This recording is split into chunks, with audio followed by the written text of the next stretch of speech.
لا إله إلا الله محمد رسول الله عليه صلاة الله وآله والأحبة. Assalamualaikum warahmatullahi wabarakatuh. Pada zaman Rasulullah Sallallahu Alaihi Wasallam ada seorang pemuda bermata biru, rambut merah, berpenampilan cukup tampan. Wajahnya selalu melihat tempat sujud dan tangan kanannya menumpang pada tangan kirinya. Pemuda ini tidak pernah lalai dari membaca Al-Quran dan senantiasa ia menangis. Pakaiannya hanya 2 helai saja, namun sudah lusuh untuk dipakai sehingga tidak ada orang yang menghiraukannya. Pemuda ini jika bersumpah demi Allah, pasti Allah akan kabulkan. Beliau tidak dikenal, dia miskin, dan banyak orang yang mengejeknya. Pemuda Yaman ini telah lama menjadi yatim, tidak mempunyai saudara kecuali hanya tinggal dengan ibunya yang sudah tua. Sahabat beriman, saudara-saudaraku semuanya, di Yaman tinggallah seorang pemuda yang fakir, dan dia adalah seorang pengembala, dan dia memiliki penyakit kulit yang hingga melihat tubuhnya terlihat belang-belang. Walaupun dia cacat, tapi dia adalah pemuda yang saleh dan sangat berbakti kepada ibunya, seorang perempuan tua yang sudah lumpuh. Ia senantiasa memenuhi dan merawat ibundanya, dan hanya satu permintaan yang sangat sulit sekali ia kabulkan. Ia adalah Uwais Al-Qarni. Wahai anakku, mungkin ibu tidak lama lagi akan bersamamu. Ikhtiarkan ibumu agar dapat mengerjakan ibadah haji, pinta sang ibu. Mendengar ucapan sang ibu, Uwais pun termenung. Karena perjalanan ke Mekah sangatlah jauh, melewati padang yang tandus dan panas, dan orang-orang biasanya menggunakan unta untuk membawa banyak perbekalan. Lantas apa yang akan ia lakukan?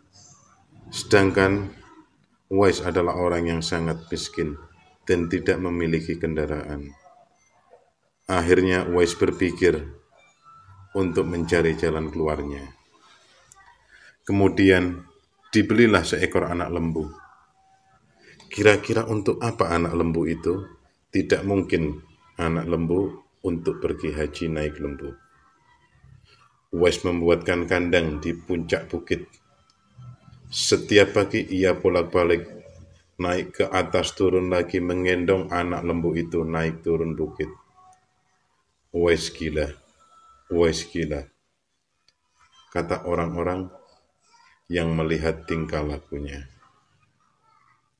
Ya, banyak orang yang menganggap hal itu sangatlah aneh apa yang dilakukannya. Tak pernah ada hari yang ia lewatkan untuk menggendong anak lembu naik turun ke bukit itu. Tiap hari ia lakukan. Dan makin hari anak lembu tersebut tumbuh makin besar. Dan makin besar pula tenaga yang diperlukan Uwais untuk itu. Akan tetapi karena latihannya tiap hari, anak lembu yang besar itu tak terasa lagi menjadi beban olehnya. Setelah 8 bulan berlalu, sampailah tiba pada musim haji, di mana lembu Uwais telah mencapai bobot berat 100 kilo. Begitu juga otot-otot Uwais yang semakin kuat. Ia menjadi bertenaga untuk mengangkat barang yang berat. Tahukah sekarang orang-orang maksud apa yang Uwais lakukan? Ternyata Uwais menggendong lembu setiap hari hanya untuk latihan untuk menggendong ibunya. Uwais menggendong ibunya berjalan dari Yaman ke Mekah dengan jalan kaki. Subhanallah, Allahu Akbar. Alangkah besar cinta Uwais kepada ibunya. Ia rela menempuh perjalanan yang sulit, jauh, dan panas dan berat demi memenuhi keinginan ibunya.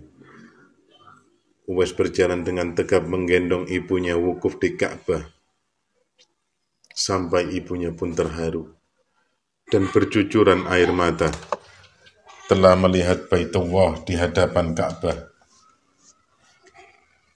Anak dan ibu itu pun akhirnya berdoa, "Ya Allah, aku sekarang di Ka'bah, di hadapan Ka'bah. Ya Allah, ampuni semua dosa ibu-ibu. Ya Allah, ampunilah dosa ibuku," kata Uwais. "Bagaimana dengan dosamu?" tanya sang ibu keheranan. Uwais pun menjawab, "Dengan terampuninya dosa ibu, maka ibu akan masuk surga. Cukuplah ridho dari ibu yang akan membawaku ke surga." Itulah keinginan Uwais yang tulus dan penuh cinta. Allah Subhanahu wa Ta'ala memberikan karunia untuknya. Uwais seketika itu juga sembuh dari penyakitnya dan hanya tertinggal bulatan putih. Tahukah kalian apa hikmah dari bulatan yang disisahkannya itu di badan Uwais? Itu adalah untuk tanda bagi Umar bin Khattab radhiyallahu anhu dan Ali bin Abi Thalib radhiyallahu anhu, dua sahabat Rasul yang mulia, untuk mengenali Uwais Al-Qarni. Beliau berdua sengaja mencari di sekitaran Ka'bah karena Rasulullah SAW berpesan, "Di zaman kamu nanti akan lahir seorang manusia yang doanya sangat makbul. Kalian berdua pergilah carilah dia. Dia akan datang dari arah Yaman karena dia dibesarkan di Yaman. Sesungguhnya Allah mengharamkan atas kamu durhaka kepada ibu." Dan setelah itu kembalilah Uwais dan ibunya ke Yaman. Setelah selesai, akhirnya Uwais pun meminta izin kepada ibundanya untuk pergi ke Madinah menemui Rasulullah SAW. Akhirnya sang ibundanya pun mengizinkan, tapi dia berpesan, "Jika engkau telah sampai di sana dan berjumpa, segeralah pulang." Dengan gembira, akhirnya Uwais pun berangkat ke Madinah untuk menumpai Rasulullah SAW. Setelah perjalanan jauh, akhirnya Uwais pun sampai di Madinah. Akan tetapi di Madinah, beliau tidak menemukan Rasulullah karena Rasulullah saat itu sedang berperang. Dengan berat hati, akhirnya Uwais pun pulang karena teringat dengan pesan ibundanya yang masih sakit-sakitan dan juga sudah tua, sehingga ia pun tidak bisa terlalu berlama-lama. Akhirnya ia pun pulang. Sesudah itu, waktu terus berganti, hingga kemudian wafatnya Rasulullah dan bergantilah kekhalifahan Abu Bakar yang telah digantikan pula oleh Umar radhiyallahu anhu. Suatu ketika Khalifah Umar teringat akan sabda Rasulullah SAW tentang Uwais Al-Qarni, sang penghuni langit, penduduk dunia yang sangat terkenal di langit. Dan dia ingat dengan sabda Nabi Muhammad SAW kepada sahabatnya Ali, sejak saat itu setiap ada kafilah yang datang dari Yaman, Umar dan Ali selalu menanyakan tentang Uwais Al-Qarni, si fakir yang tak punya apa-apa itu, yang kerjanya hanya mengembalakan domba dan unta untuk setiap harinya.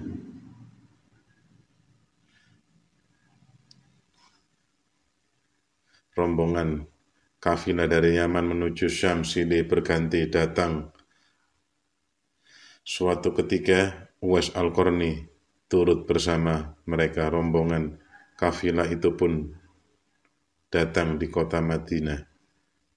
melihat ada rombongan yang baru datang dari Yaman, segera Khalifah Umar dan Ali bin Abi Thalib mendatangi mereka, menanyakan, apakah Uwais turut bersama kalian rombongan ini? Uwais ada, dia sedang menjaga unta-unta kami. Mereka ada di perbatasan kota. Mendengar jawaban itu, Khalifah Umar dan Ali pun segera pergi menjumpai Uwais. Sesampainya di tempat Uwais, Khalifah Umar dan Ali bin Abi Thalib memberi salam, tapi rupanya Uwais sedang sholat.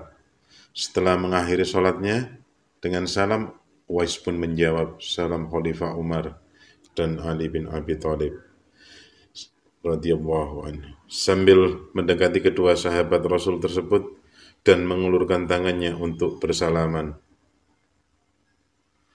Khalifah dengan segera membalikkan telapak tangan Uwais seperti yang dikatakan Nabi. Memang benar, tampak ada tanda putih di telapak tangan Uwais. Wajah Uwais pun nampak bercahaya. Benarlah sabda Rasulullah SAW bahwa ia adalah penghuni langit. Khalifah Umar bin Khattab pun menanyakan namanya dan dijawab Abdullah. Mendengar jawaban Uwais, mereka tertawa dan mengatakan, kami juga Abdullah, yakni hamba Allah. Tapi siapakah namamu yang sebenarnya? Uwais kemudian berkata, nama saya adalah Uwais Al-Qarni. Setelah dalam perbincangan diketahuilah bahwa ibu Uwais telah meninggal dunia. Itulah sebabnya ia baru dapat turut bersama rombongan kafilah dagang tersebut. Akhirnya Khalifah Umar bin Khattab radhiyallahu anhu dan Ali bin Abi Thalib memohon agar Uwais membacakan doa dan istighfar untuk mereka. Uwais pun enggan dan berkata kepada Khalifah, sayalah yang harus meminta doa kepada kalian. Mendengar perkataan Uwais, Khalifah berkata, kami datang ke sini untuk memohon doa dan istighfar Anda seperti yang dikatakan oleh Rasulullah SAW. Karena desakan dua sahabat tersebut, akhirnya Uwais pun mengangkatkan tangan dan berdoa dan membacakan istighfar. Setelah itu, Khalifah Umar berjanji untuk menyumbangkan uang negara dari Baitul Mal kepada Uwais untuk jaminan hidupnya. Segera saja Uwais menampik dengan berkata, hamba mohon supaya hari ini saja hamba diketahui orang. Untuk hari-hari berikutnya, biarlah hamba tetap menjadi fakir yang tidak diketahui orang lagi. Begitulah sedikit kisah tentang Uwais Al-Qarni, seorang penduduk dunia yang sangat terkenal oleh penduduk langit. Semoga kita mendapatkan pelajaran dan hikmah dari kisah ini, agar kita senantiasa selalu berbakti kepada kedua orang tuaku. Wallahu a'lam bishawab. Assalamualaikum warahmatullahi wabarakatuh.